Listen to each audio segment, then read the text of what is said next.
gas lah. Iya. Kalau memang kasus ini sudah tidak layak untuk ditindaklanjuti, hentikan kasus ini. Anda sebagai dominus litis itu punya hak untuk memperlakukan kasus ini sebagai kasus yang tidak layak untuk ditindaklanjuti. Jangan kita terus diem aja kayak kerbau dicokok hidungnya terus tiba-tiba disembelih. Enggak, ya. Kalau kemudian kita hanya ngikutin dari mereka bilang, ikuti saja sidang nanti semua dibuktikan di sidang. Enak aja semua dibuktikan di sidang. Pasal-pasal yang selundupkan emangnya terus kita juga mau duduk gitu kayak kerbau di tunggu sidang? Enggak dong.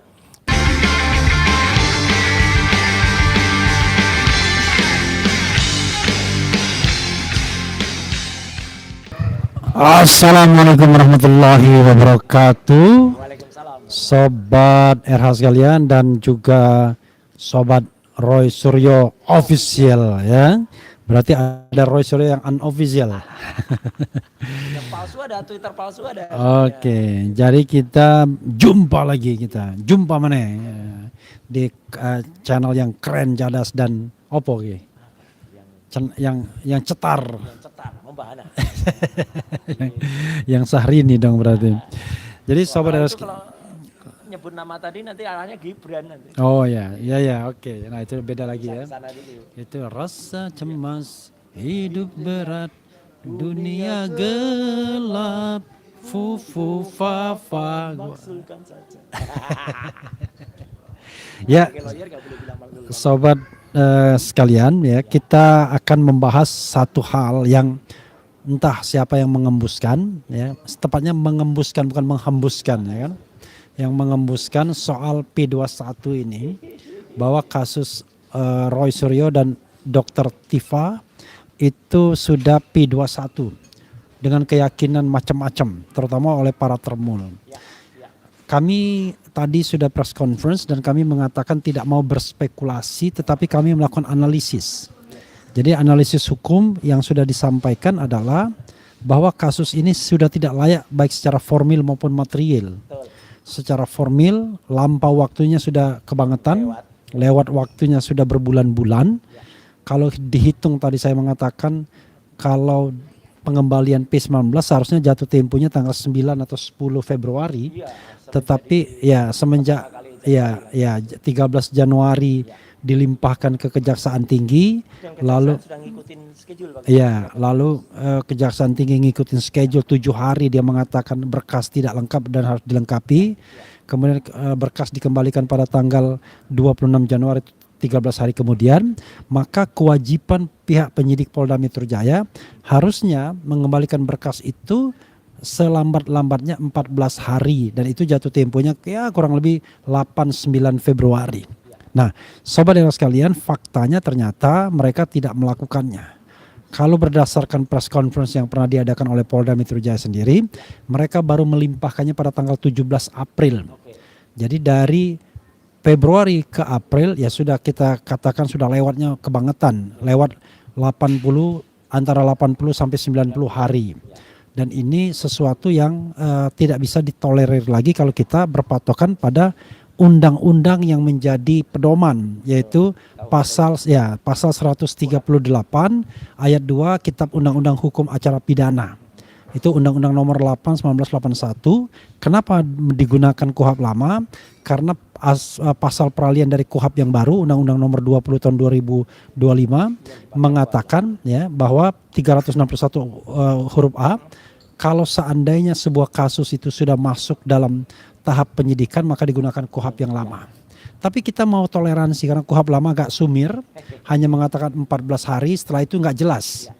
Jadi pengembalian P19 itu 14 hari nggak jelas.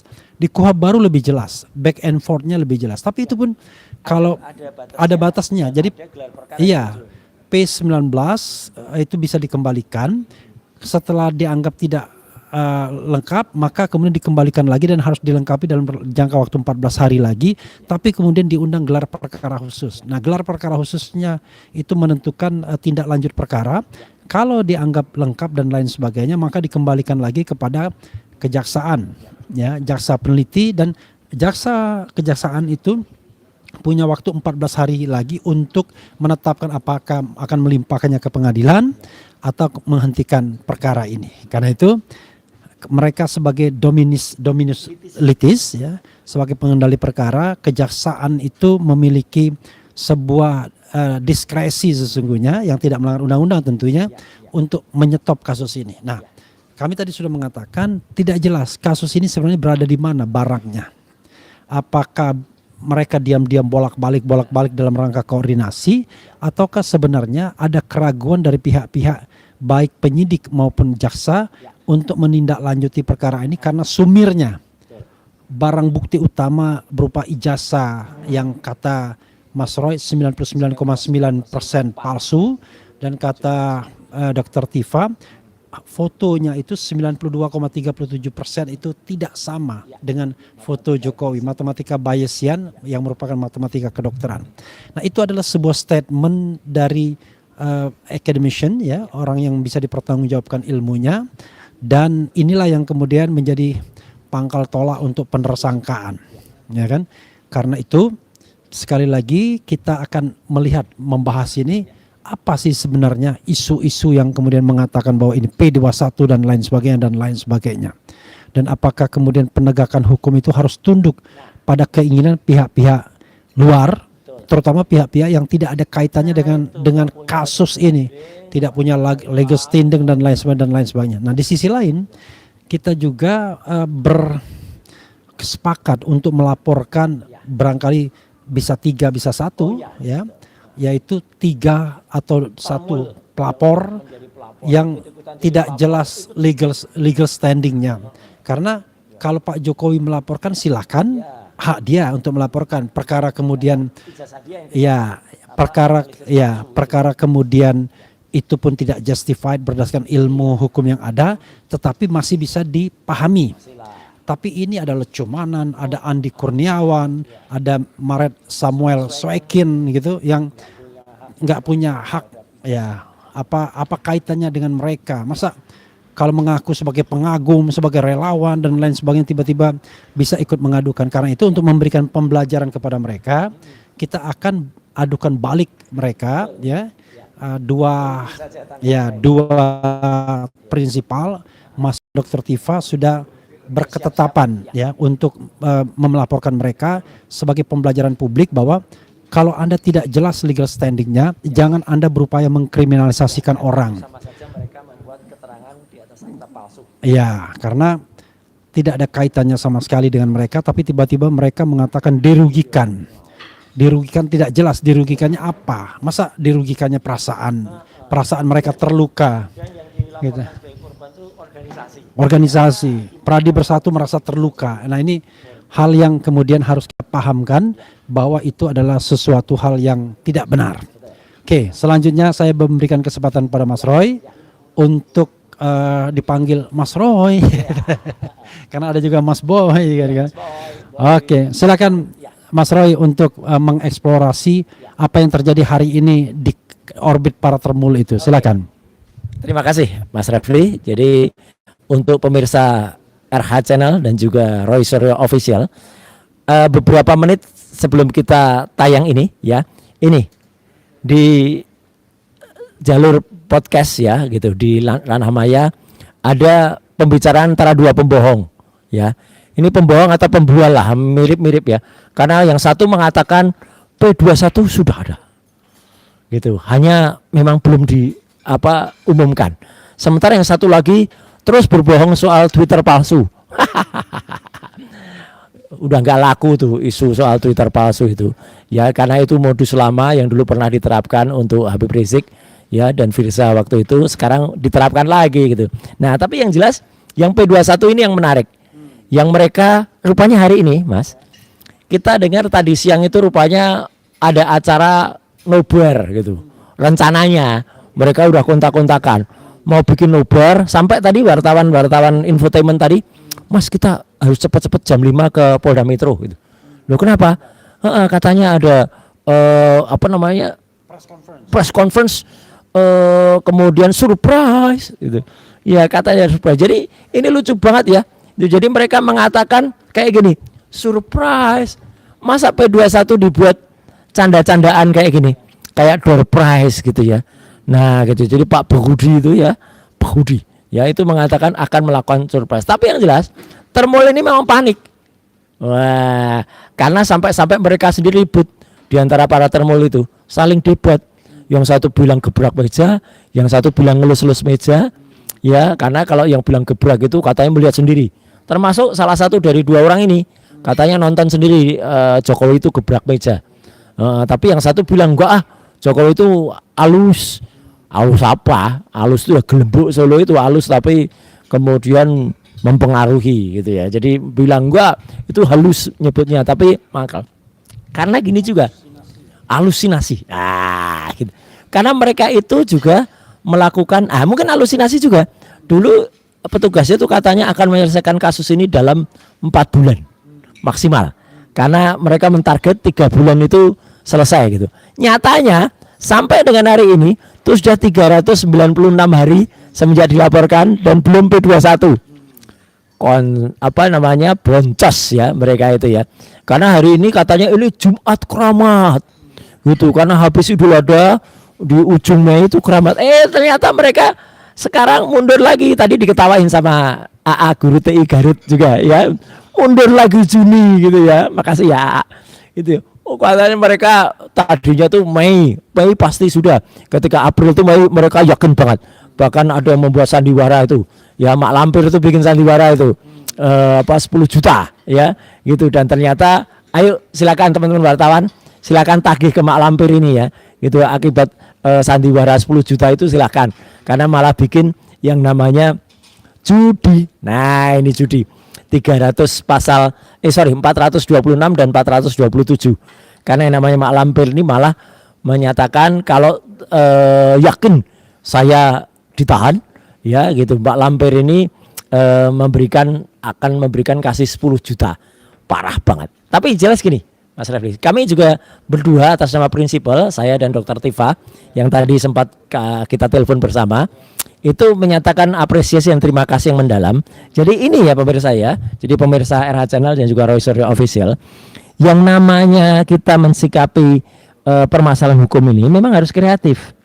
Jangan kita terus diem aja kayak kerbau dicokok hidungnya terus tiba-tiba disembelih. Enggak, ya kalau kemudian kita hanya ngikutin dari mereka bilang, ikuti saja sidang nanti semua dibuktikan di sidang. Enak aja semua dibuktikan di sidang. Pasal-pasal yang selundupkan emangnya terus kita juga mau duduk gitu kayak kerbau di tunggu sidang? Enggak dong. Kita juga sangkal itu misalnya ada pasal dari Undang-Undang ITE 32, 35 itu. Kok enak aja kita mau disangkakan dengan pasal itu? Enggak lah. Apalagi ya yang ini sekali lagi saya juga bilang Mas Refli, mereka kan itu terutama si Mak Lampir itu Roy Suryo itu kan nggak ikut itu pembuatan undang-undang karena dia kan waktu itu menteri. Baca dong ini surat keputusan dari Menteri Komunikasi dan Informasi waktu itu, belum informatika, masih zaman Pak Samsul Muarif, dan ini tahun 2003. Ya 2003 saya belum menteri dong, masih jauh banget. 2003 itu masih sebagai pengamat telematika, anggota dewan aja belum. Tapi waktu itu saat itu kita sudah mulai membincangkan soal rancangan Undang-Undang Informasi dan Transaksi Elektronik. Waktu itu namanya masih Undang-Undang Informasi Elektronik dan Transaksi Elektronik. Rancangan teman-teman UI. Ada juga Cyber Law, rancangan teman-teman Unpad. Ini yang kita gabungkan. Dan itu sangat krusial diperlukan karena tahun 2004 waktu itu ada pemilu, kalau Mas Refli dan juga semua pemirsa ingat, ada hacking ya terhadap situs-situs partai ya.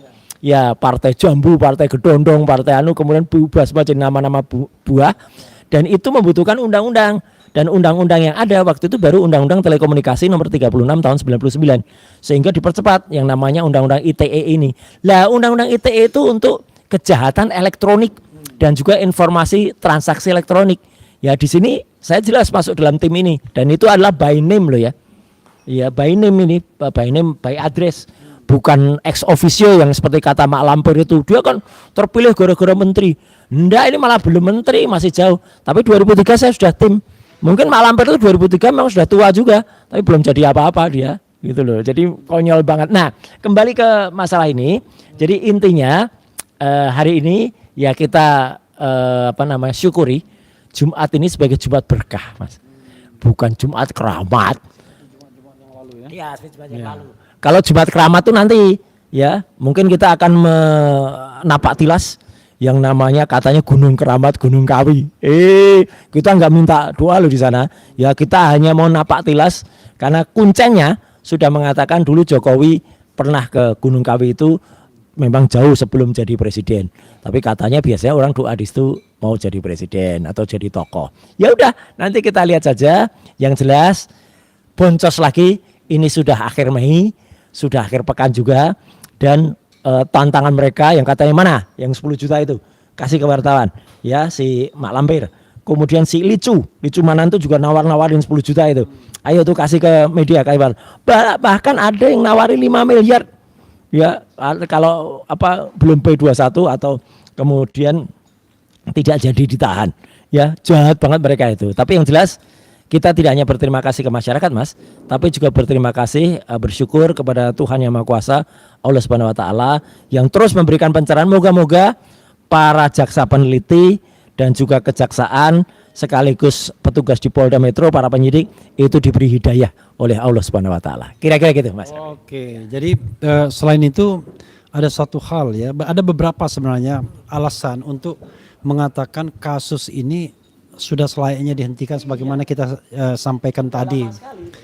Selain lampaunya waktu, sobat RH sekalian, sobat Roy Suryo Official, ada juga soal terbitnya restoratif justice yang kemudian ditindaklanjuti SP3. Betul. Jadi, Oleh para tersangka yang ya, jadi karena ini core bisnisnya adalah delik aduan, Ya. kalau terjadi restoratif justice harus disertai dengan pencabutan laporan pidana. yang dicabut itu suratnya. Iya, karena Makanya. laporan pidana itu harus dicabut karena ini adalah delik aduan.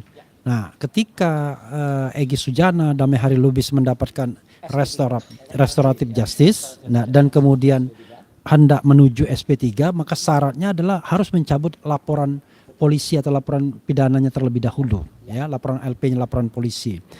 Karena laporan polisi itu berada dalam nomor yang sama, maka begitu dia dicabut maka semuanya hancur, semuanya gugur. Nah, ini adalah teori tentang administrasi yang benar. Jadi kita tidak menolak bahwa masing-masing orang punya peran sendiri, baik tempus maupun locus delictinya, walaupun itu juga tidak jelas. Tetapi ketika diadministrasikan hanya dalam satu berkas, maka administrasi itulah yang menyebabkan kemudian perkara ini gugur automatically. Ini Mas Rawi. Ya. Banyak yang mungkin tidak tahu Bahwa mungkin mereka kan tahu, kan itu berkasnya di split. Ya, pemirsa semuanya, saya kasih tahu.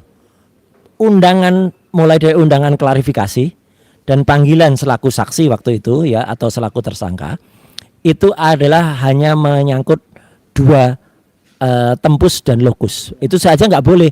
Harusnya hanya satu, tempus dan lokus. Yang pertama kali tanggal 26 Maret 2025, dan yang kedua tiba-tiba diganti 22 Januari. Itu sama semua, mulai dari Egy, Damai Hari Lubis, semua sampai saya, tanggalnya sama. Lah tanggal itu saya berkelakar mengatakan, Mas, lah saya belum lahir di masalah ini. Apalagi Dian Sandi belum posting. Dian Sandi itu postingnya tanggal 1 April. Iya, April Mop, kok tiba-tiba ada posting dan tiba-tiba kami dimasukkan ke dalam lokus dan tempus Egy Sujana. Jadi itu adalah kantornya. Iya, TPUA di sekretariat TPUA itu, Mas. Jadi supaya orang tahu surat yang saya terima adalah itu, supaya tidak kemudian mungkin kemarin Rifai juga kaget karena dia bilang gini ketika acara itu, kami melaporkannya itu. Nah, mungkin dia juga nggak ngerti kalau polisi ternyata manggilnya pakai surat dengan copy paste itu, Mas. Ya, dia melaporkan 31 link katanya. ya. 31 link itu disuruh polisi mencari siapa yang harus bertanggung jawab. Tapi rupanya Tanggalnya yang tertulis Iya, tercetak itu yang secara hukum. iya. Nah, karena itu sebenarnya ini kan kasus ini sudah sumir dari awal. Sehingga ketika mau ditindaklanjuti oleh jaksa peneliti pun bingung. Karena sudah zong dari awal. Jadi kalau kita bicara splitsing tadi, memang kasus ini akhirnya dipisah-pisah. Ya.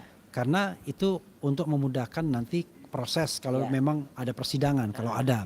Tapi jangan lupa semua dasarnya sama, laporan polisi yang sama, dan laporan polisi itu sudah dicabut, Tanggalnya sudah ya dicabut. sudah dicabut ketika Egy dan Iya. GL dapat. Nah, pertanyaannya adalah kalau laporan polisi itu dicabut dan kemudian dilaporkan lagi, tidak pernah terjadi, tidak ada laporan polisi yang baru, sehingga laporan polisi yang bernomor tanggal 30 April itulah yang menjadi dasar Ya, yang tanggal bagi 30 April ini. Artinya tanggal proses 12 ya April. bagi proses ini. Karena 30 April sudah dicabut, maka sesungguhnya ya tidak boleh lagi. Nah, itu dua ya, alasan kedua. Ya. Alasan ketiga ada tambahan misalnya di dalam surat yang kami terima Ya. itu ada ternyata Double ya, bahkan itu kan triple. ya itu kan perubahan pasal. Iya. Ternyata ada sprindik selain Ya, itu. sprindik pertama. Sprindik Ada pertama itu triple sprindik. iya, sprindik pertama itu sprindik 14 Juli 2025. Ya, itu Tapi udah ternyata tahun ada sprindik baru yaitu sprindik Januari ya. 15 Januari Heeh. 2026 Terus dan ada ada lagi sprindik Maret ya? 30 Maret 2026. Pertanyaan kita adalah secara teoritis tidak boleh objek yang sama ya, subjek yang sama dikenakan double atau bahkan triple Itu sprindik. istilahnya apa? Nebis in idem. Bukan. Bukan, lain ya? Artinya dasar untuk double ya. melakukan penyidikan itu kan harus satu. Ya, Kalau mengenai subjek dan objek yang sama. betul. Ya. Ini kan subjek dan objeknya sama sesungguhnya. Walaupun ada perubahan pasal, tapi sesungguhnya kan sama itu. Nah, Ya, ya. kalau seandainya ini dianggap sprindik baru itu tidak melampaui waktu yang ditentukan karena ini sprindiknya baru, baru, ya, ya. maka kami mengatakan Penersangkaannya batal karena penersangkaan didasarkan pada sprindik Yang tanggal awal 14 dulu, Juli. ya kan? Bahkan sprindik 15 Januari pun kita nggak paham. Iya. Tidak ditembuskan kepada terlapor dan Padahal harusnya Iya, gitu ya. iya. Harusnya antara pelapor dan terlapor itu ditembusi. tembusin. Apalagi tersangka. Itu Ya. ada lagi Mas. Ya. Tersangka itu harusnya menurut aturan itu harus mendapatkan kopi berita acara pemeriksaan. Itu nggak ada. Nggak ada. Sampai sekarang Mas Roy ini ya sama Dokter Tifa nggak tahu peristiwa apa yang menyebabkan mereka kemudian dibidik dengan pasal-pasal tersebut mulai dari ancaman hukumannya 9 bulan sampai kemudian 12 tahun penjara. Yang Nah 32, 35. ini yang kemudian ada ketidakjelasan. Jadi sobat era sekalian, sobat Roy Suryo Official, maka kita terus melawan dalam tanda kutip ya dan mengatakan kepada Kejaksaan Tinggi DKI tegaslah Iya. kalau memang kasus ini sudah tidak layak untuk ditindaklanjuti, hentikan kasus ini. Anda sebagai dominus litis itu punya hak untuk memperlakukan kasus ini sebagai kasus yang tidak layak untuk ditindaklanjuti. Jadi jangan khawatir, jangan ragu dan jangan nunggu sign dari siapapun, tapi tegakkanlah hukum. Dan kita sudah memberikan secara formil dan material ini tidak layak. Termasuk juga pasal-pasal yang dikenakan. Tidak layak. Karena kuncinya satu, bahwa tidak pernah ada pembuktian yang memadai bahwa ijazah itu asli atau palsu. Tiba-tiba jumping up, orang langsung ditersangkakan dengan pasal-pasal pencemaran nama baik dan fitnah serta ujaran kebencian. Padahal kalau pakai keyakinan Mas Roy 99,9% itu palsu. Nah, ini sebenarnya bisa terkonfirmasi dari apa? Dari satu ungkapan begini.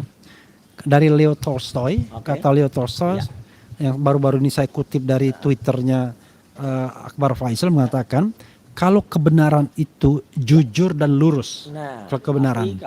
Tapi kalau kebohongan itu belok-belok, berliku-liku. Nah ini belok-belok berliku-liku. Padahal kita minta tunjukkan ijazah asli, sokol yang dikatakan asli. Kan katanya sudah punya. Sebagaimana ditunjukkan di gelar perkara khusus Polda Metro Jaya. Ya pada tanggal 15 Desember 2025. Nah sekarang kemana barang itu? Kata Pak Dokter Bonatua memang nggak ada. Nah tapi menurut penelusuran Bonatua tidak ada ijazah asli Jokowi itu. Why? Karena dia melakukan penelusuran berdasarkan dokumen-dokumen atau spesimen-spesimen yang muncul. Baik dari KPU Solo, Surakarta, KPU DKI maupun KPU Nasional Pusat. Jadi mereka kan mengeluarkan spesimen ijazah yang fotonya gondrong orangnya, rambut belah tengah, kacamata, berkumis. Yang ini bukan tipikal Jokowi sama sekali. Memang sih Iya. ada mirip-miripnya sedikit kan. Mirip apa ya? Mirip hanya laki-lakinya doang yang mirip. Saya nggak Sedikit. ada yang mirip babar blas. Ya, Enggak sedikit ada. dong, karena kalau menurut Dokter Tifa 92,37%. ya, Jadi ya, adalah lah. kemiripan 7%. sekian persen. Tapi 7% itu ya tidak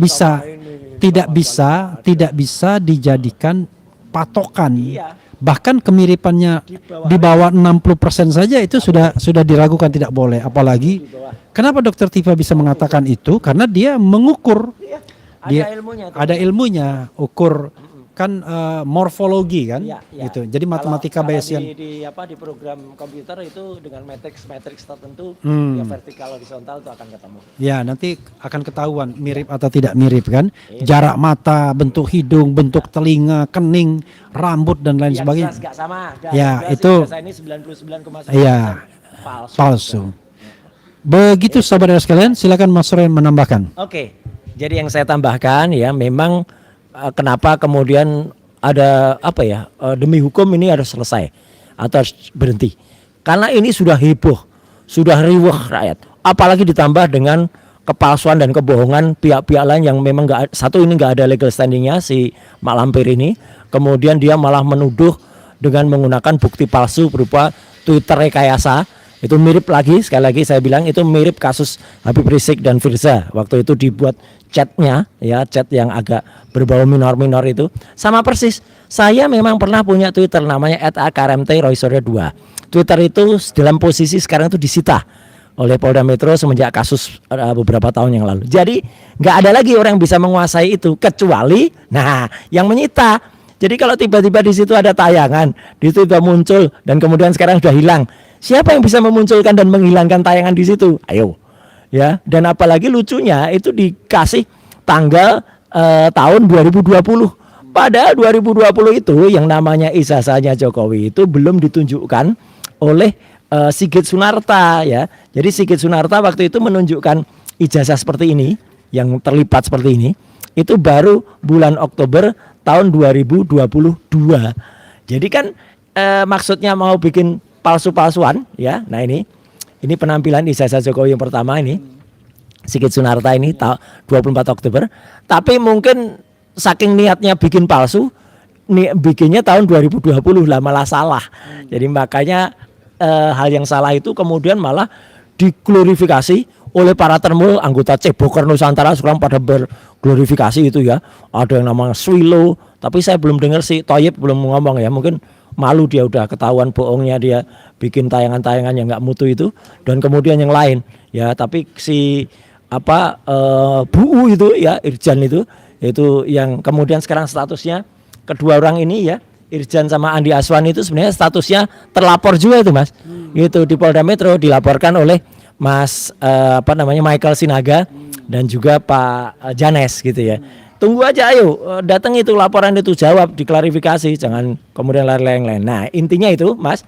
Jadi kami tetap tegar, tetap bertahan dan kami tetap bersyukur karena katanya minggu ini Jumat keramat ya. Oh akhir minggu ini akhir bulan mana gitu ya gitu. Dan artinya kita tetap mempertanyakan juga kenapa kasus ini mau dipaksakan P21-nya. Katanya P21-nya malah kalau kata Termul itu sudah ada kok sejak beberapa hari bahkan beberapa minggu yang lalu. Kalau beberapa minggu yang lalu ya bohong namanya ya. Kita ke kejaksaan itu tanggal 21 April ya para lawyer. Kemudian ke Kejaksaan Agung tanggal 30 April. Dan waktu itu mendapatkan jawaban memang belum ada belum nyampe sana atau belum diproses. Tapi yang jelas kita itu bersurat dan melakukan audiensi yang resmi. Bukan kayak si Mak Lampir ini yang katanya saya boleh dong juga ke sana. Kemudian saya juga tanya ke sana. Kemudian saya bisik-bisik. Kemudian setelah itu tebak-tebak buah manggis. Gimana hukum kok ditebak-tebak buah manggis? Bisak-bisik. Mungkin kalau bukan lawyer, kalau Markus memang kayak gitu tujuannya Mas gitu. Tapi ya itulah ya siapa itu Markus? Nah, terjemahkan sendiri. Itu Mas dari saya. Makasih. Ya, saudara sekalian, nanti ini ada permintaan ya bagaimana kita membuat soal ijazah ini sistematis. Nanti setuju. mungkin kita bikin film saja lah seperti Iya. Dirty Vote. Jadi kita Atau pesta babi. Dirty Vote lah. Oh, Dirty Vote, ya. Dirty Vote yang lebih fenomenal kan. Oke, ya. Nah, seperti Dirty Vote kita nanti presentasikan mulai dari mana. Tapi yang jelas satu yang ingin saya tambahkan sebelum diakhiri bahwa Mas Roy dan Dr. Tifa itu melakukan penelitian didasarkan pada dokumen yang dikeluarkan oleh atau diupload oleh Dian Sandi. Ya, Itu primary dokumennya Primary ibarat. document karena itu Ya, dokumen karena berwarna. Itulah dokumen berwarna yang Sebelumnya bukan berwarna. yang mengatakan bahwa ijazahnya asli biar kalian tidak Puas ya. Tidak penasaran. libur lebarannya Lebaran tidak terganggu. ya tidak gitu. apa, gitu ya. Nah, dan ketika diteliti maka mendapatkan fakta 99,9% palsu. Bahkan ada yang bilang 11.000 triliun palsu. Tapi orangnya sudah Nah, jadi subjek tuh. Kalau seandainya ya, sobat daerah sekalian, ada dua kemungkinan. Ya. Pada tanggal 15 April 2025 yang dokumen yang ditunjukkan itu berbeda dengan apa yang diupload Dian Sandi, Nah, maka itu sudah boncos juga disitulah berarti ada yang melakukan tindak pidana. Ya, betul. Kalau Nih, itu penampakannya Dian ya. Sandi nih, pada 1 April itu. Kalau dikatakan Buat sama, yang ributin fotokopi ijazah yang saya upload pada UTAS biar kalian tenang lebarannya. oke. Itu Nah, saya upload ya. jadi kalau seandainya sama, maka itu sudah dikatakan dan diteliti oleh Roy Suryo, Rismon Sianipar, Dr. Tifa bahwa itu adalah palsu. Ya, Jadi silakan pilih, Ya. ya kan?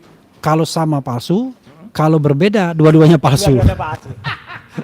Gitu ya. Jadi sahabat sekalian itu saja yang ingin kita sampaikan. Mudah-mudahan bermanfaat dan sekali lagi ini janji kita untuk membuat ini lebih sistematis. Seperti film lah ya. Nanti kita secara kronologis kita tayangkan satu-satu ya kan. Kalau kita sistematis, semua ada datanya, Ya, detail, oke. bukan hanya omong-omong, Ya. apalagi membual bohong kayak Ya. mak lampir itu. Oke. Wassalamualaikum warahmatullahi wabarakatuh. Keren cadas, jegor.